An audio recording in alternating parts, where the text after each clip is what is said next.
On a cool November day 37 years ago, four adults went for a cruise off the southwest coast of Los Angeles aboard Splendor, a 55-foot yacht. Three of those adults would come safely back to shore. The fourth would never see home again. She'd never work again or see her children reach adulthood.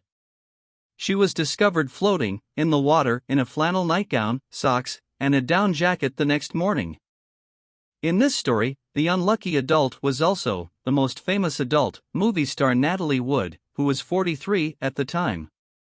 She had been a beloved child actress, first capturing national attention in the 1947 Christmas classic Miracle on 34th Street. She played the skeptical, precocious Susan Walker, and then as a beautiful ingenue in such films as the 1961 musical West Side Story, in which she played a graceful Maria.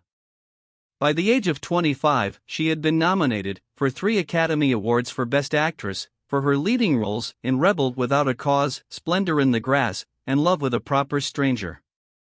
But perhaps because of her tragic end, when you hear the name Natalie Wood today, you don't think first of her storied career.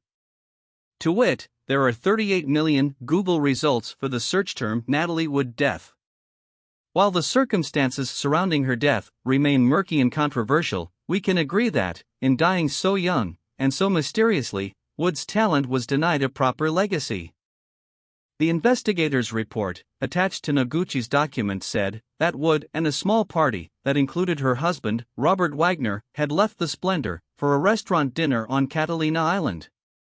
At about 10 p.m., the intoxicated group returned to the yacht, using its dinghy, Valiant. Robert Wagner told the investigators that Natalie retired for the night in the couple's cabin at about 10:45, but after talking for a while longer with their guest, Natalie's co-star at the time Christopher Walken, Wagner went to join her in the cabin, only to find her missing. Wagner and the others soon discovered the dinghy was also missing, and they immediately radioed for help. Harbor Patrol, private searchers, and eventually the Coast Guard all combed the water and island coastline, and a sheriff's department helicopter eventually spotted Natalie's floating body.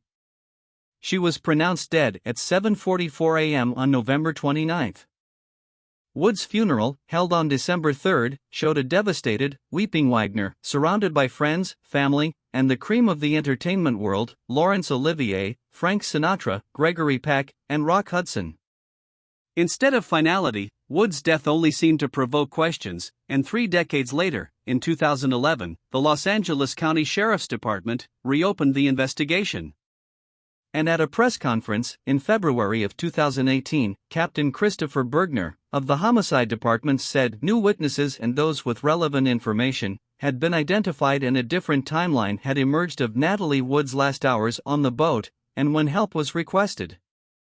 At that February press conference, John Corina, a lieutenant in the Los Angeles Sheriff's Department Homicide Bureau, said that Robert Wagner, 88, was a person of interest in her death and they would like to speak with him again and hear his version of events.